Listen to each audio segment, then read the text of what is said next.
wake that ass up. Early in the morning. The Breakfast Club. Morning, everybody. It's DJ NV, Charlamagne the Guy. We are the Breakfast Club. We got our guest co-host Rhea Davis with us. And let's get in some front page news. Morning, Tiz.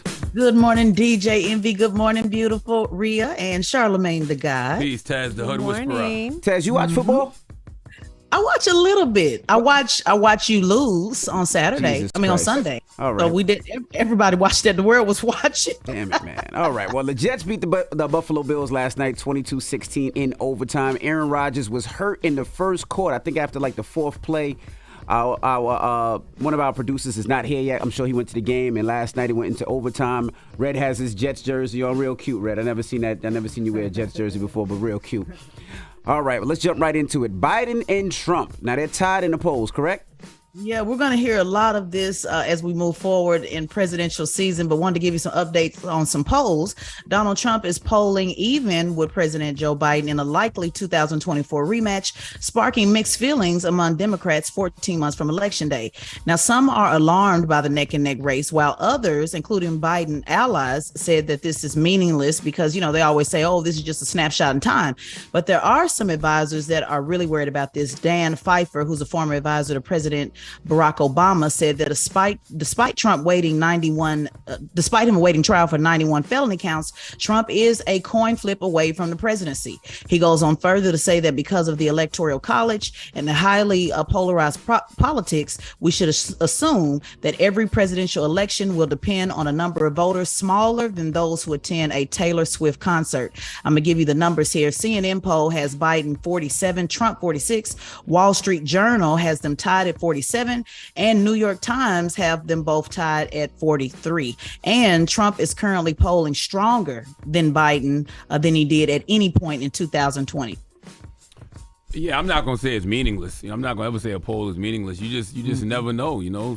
Folks didn't think Trump could win in 2016, but I will say it's not surprising that they're tied because Biden is almost a corpse, and we know his age is a concern to some people. And Democrats don't do a great job of telling folks what they actually do for people. They just tell us that they are better than Trump, which isn't saying much. Yeah, but it's very scary, right? When you look at you call Biden a corpse, and we all know that Biden is old. He trips on himself. He shakes hands with people that's not there, so that's very scary.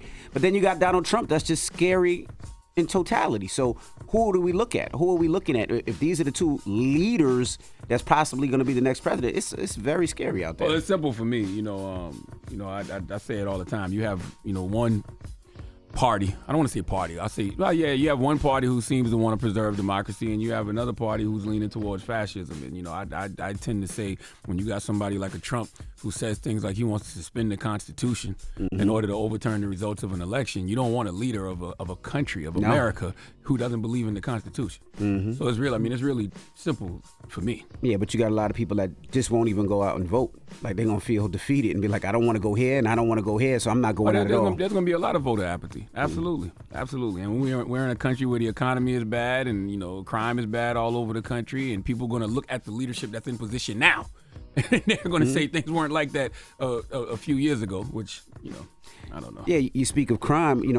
Coming into work today, I was listening to 1010 Wins, and they were talking about that in New York City. They're talking about budget cutting because the migrants, they have nowhere to pay for the migrants. They have to pay for the hotels, the food, and this, that, and the other. And they said it's going to cut a lot of the things that they had, like mental health for a lot of people. And as we pull up, there was a young lady outside. I don't know if you see it, Charlamagne. I heard her. But she was walking around breaking people's windows and mirrors. Using her keys, and I didn't see that. I heard her screaming. Yeah, I heard somebody screaming. Yeah, she was mentally off, and she was just walking up and down the street, breaking people's windows and breaking people's popping people's tires. And so why the hell you ain't call somebody? But the cops grabbed her by the time you got cops here. did? Okay, you see all the cops out there? No, I didn't. He said, "Why you ain't call me?" I might say you sitting there telling us about the crime. You know what I'm saying? Why you ain't call me? I didn't say call me. I said call the proper authority. No, cops are already out there. All right. Just a quick stat though, while you guys were talking about it, I pulled it up. More than 6 in 10 Americans believe that violent crime is up. In some of the cities, it's down, but again, just the belief, just even the belief of it alone, is something that I think Democrats will be addressing with their tough on crime messaging. So, just a reminder, folks, to get involved in your local and state elections, to be heavy on local, because that is where politics really happens. I hate when you look at the papers in New York and salute the man Adams, but he's saying things like crime is down. Statistics are one thing, but we outside. You know what I'm saying? We see it every day. So y'all can tell me these stats all you want, but we got eyes and ears. Nah. you saw crime this morning, Envy. All right. Well, that is front page news. Teslin, we'll see you in a couple of minutes. Absolutely. Everybody else, get it off your chest. 800-585-1051. If you need to vent, phone lines are wide open. Again, 800-585-1051. And Rhea, jump right in. You have a thought, an opinion. You ain't got to wait. Just hop your ass right in. You family. That's like I was telling you, go right to the refrigerator and go get something to drink. You ain't got to ask. Just jump right in. It's the Breakfast Club. Good morning. Wake that ass up. In the morning. The Breakfast Club. Morning, everybody. It's DJ Envy, Charlamagne the Guy. We are the Breakfast Club. We got our guest host, Rhea Davis. She's a journalist. You might have seen her or heard her or read her stuff on All Hip Hop. This is R&B.com, The Neighborhood Talk, and a host of others. Good morning, Rhea. Good morning. And let's get in some front page news. Welcome back, Tiz. Yes, good morning, DJ Envy. Good morning, Rhea. Charlamagne the God. Peace, hey, Tez. Now, the Jets beat the Buffalo Bills last night, 22-16 in overtime. Aaron Rodgers was hurt in like the fourth play in the first quarter. Y'all saying Aaron Rodgers was hurt. Aaron Rodgers' career is probably over. If it's an Achilles like they say they're saying it is, he's 40 years old. It's probably a wrap. Damn. Period. like done. And I hate to see people get hurt, but they do play my Dallas Cowboys this Sunday. Damn. So But what happens? The Jets paid him all that money. Nothing you can do. That's football. That's the sports, gamble? right?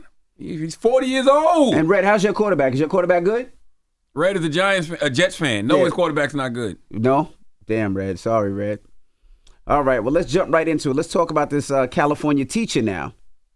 Yeah, this is a crazy story, but a Southern California school district will pay $2.25 million to settle the latest lawsuit involving a teacher who became pregnant by one of at least two students she was having a sexual relationship with. Now, the settlement brings to $8.25 million the amount paid by the district to the victims since her 2013 arrests.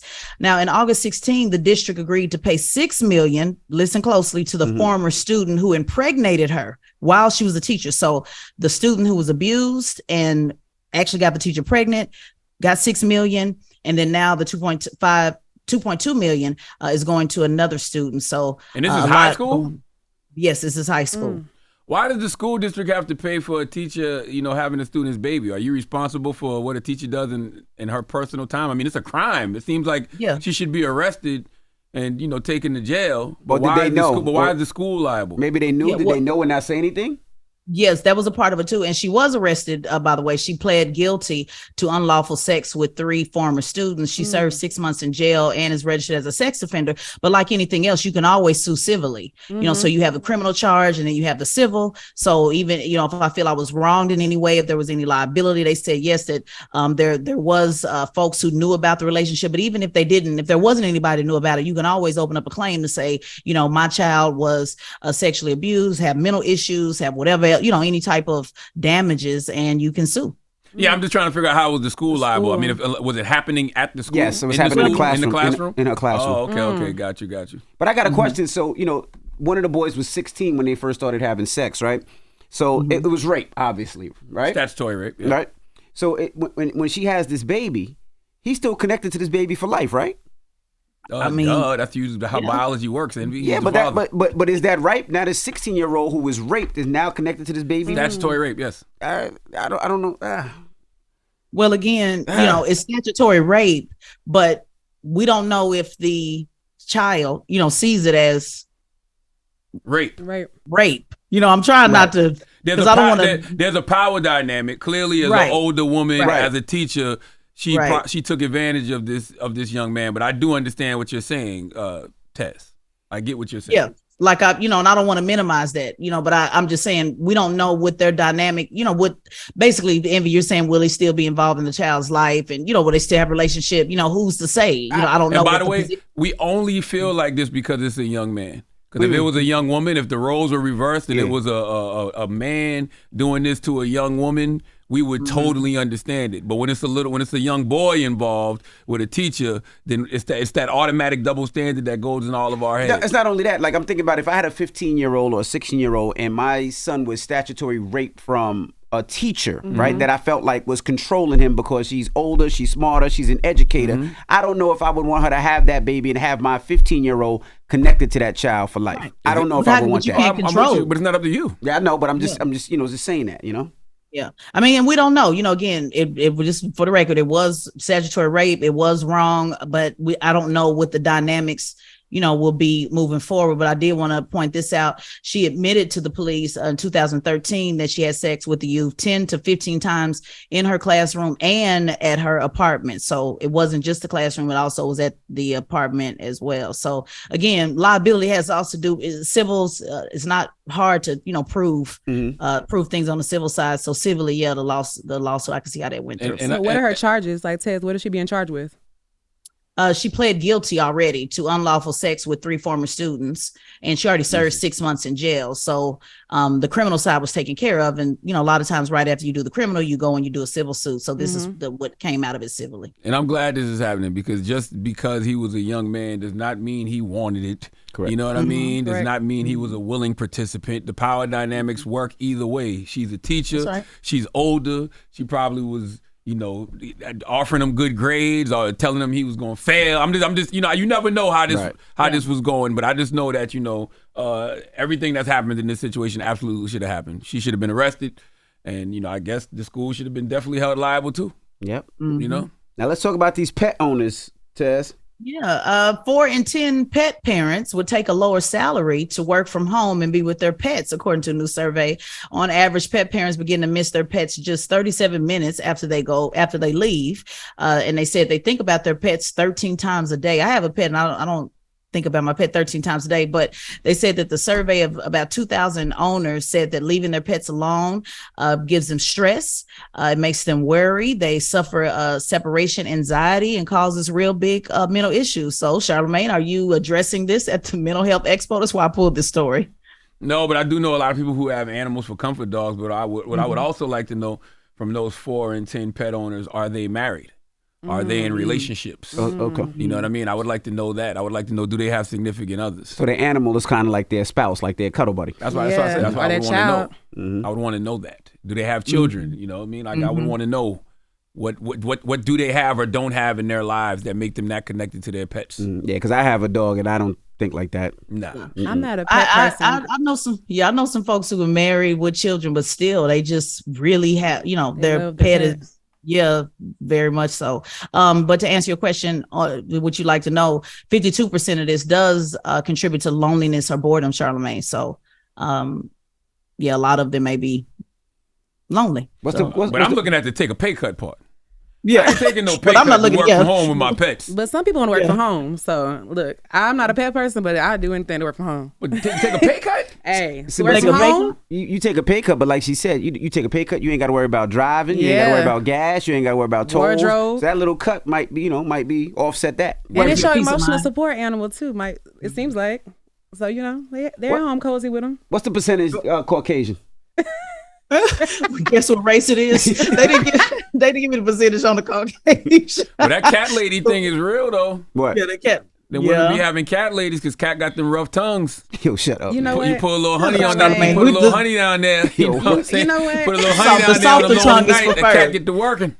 Oh my goodness. Softer tongue is preferred. And that is front page news. Thank you, Tez. How do these stories go from we're seriously talking about mental health and the importance of anxiety, and here comes Charlamagne talking about the cat lady. Thank you, Tez. That's right. And make sure you subscribe to Tesla and Figaro's podcast, the Straight Shot No Chaser podcast on the Black Effect iHeartRadio podcast network, and follow at Tesla and Figaro on all social media platforms. All right. Now, when we come back, let's open up the phone lines, 800-585-1051. Now, this conversation comes from Strawberry that works on Steve Harvey's show. Shirley Strawberry. Shirley Strawberry. She was, if you just heard the story, she was talking to her husband. It was a jail call, and it was late. So let's open up the phone lines, 800-585-1051. Could a conversation you had with your wife get you in trouble? Maybe you were pillow talking. Could that get you fired?